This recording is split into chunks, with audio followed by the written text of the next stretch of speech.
হরিণাকুণ্ডুতে বীর মুক্তিযোদ্ধার মৃত্যু রাষ্ট্রীয় মর্যাদায় দাফন। ঝিনাইদহের হরিণাকুণ্ডু উপজেলার তাহির হুদা ইউনিয়নের আদর্শ আন্দুলিয়া গ্রামের রণাঙ্গনের বীর মুক্তিযোদ্ধা আনোয়ার হোসেন সড়ক দুর্ঘটনায় ইন্তেকাল করেছেন। ইন্না লিল্লাহি ওয়া ইন্না ইলাইহি রাজিউন। রবিবার দুপুরে হরিণাকুণ্ডু উপজেলার বেলটুর মোড়ে নিজ দোকানের সামনে থেকে মোটরসাইকেলের ধাক্কায় এই দুর্ঘটনাটি ঘটে। তাৎক্ষণিকভাবে স্থানীয় লোকজন তাকে উদ্ধার করে হরিণাকুণ্ডু উপজেলা স্বাস্থ্য কমপ্লেক্সে ভর্তি করায়।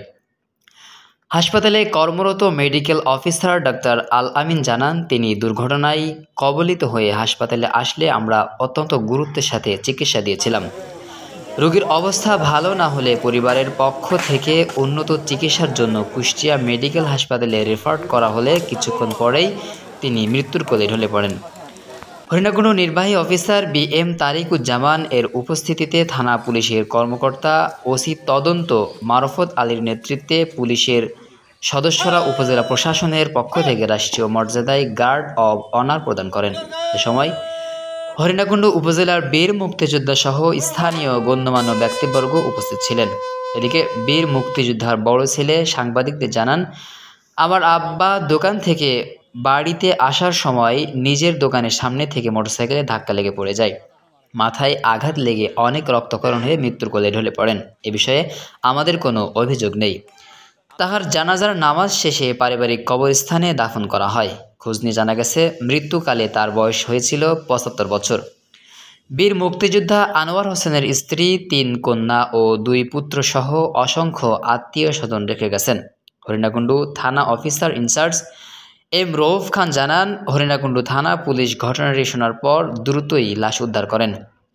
৭১-এর বীর মুক্তিযোদ্ধার এই মৃত্যুর ঘটনাটি সকল আইনি প্রক্রিয়া শেষ পূর্বক পরিবারের কাছে হস্তান্তর করা হয়। তার মৃত্যুতে গভীর শোক ও শোক সন্তপ্ত পরিবারের প্রতি সমবেদনা জানিয়েছেন উপজেলা প্রশাসন ও উপজেলার বীর মুক্তিযোদ্ধা ও এলাকাবাসীরা। বীর মুক্তিযোদ্ধা আনোয়ার হোসেনের অ্যাক্সিডেন্ট, তখন আমার একটা দোকান আছে, দোকানটা বন্ধ করে আমি হসপিটালে আগে গেলাম। যাই দেখি যে হসপিটালে তার ট্রিটমেন্ট দিয়েছে, ডাক্তার ট্রিটমেন্ট দেওয়ার পরে দোতলা নিয়ে গেলাম হসপিটালে, নিয়ে ভর্তি করলাম। ভর্তি করার পরে যে কিছুক্ষণ পরে সে ডাক্তাররা খরচা দিল, মানে চিকিৎসা করলো ডাক্তাররা, কিন্তু বাঁচাতে পারলো না। বাবার মালিক আছে আল্লাহ, মোটরসাইকেল অ্যাক্সিডেন্ট করে মারা গেছে আমার আব্বা। 11টার সময় মানে মারা গেছে, মারা গেছে, মেরে দিয়ে হসপিটালে দিয়ে 11টার সময় মারা গেছে। কোন জায়গায়? তারাম হেতু ক্রস করতে, রাস্তা ক্রস করতে গিয়ে মারা গেছে। হ্যাঁ, আপনি খবর পেয়েছিলেন কখন? আমি পারছিলাম মানে 12টার দিকে পরে যে মারে। যে মোটরসাইকেলে অ্যাক্সিডেন্টটা হয়েছে, ইনার বিরুদ্ধে কোনো মামলা বা কোনো অভিযোগ করেছেন? করবো না, মামলা কিছু করবো না।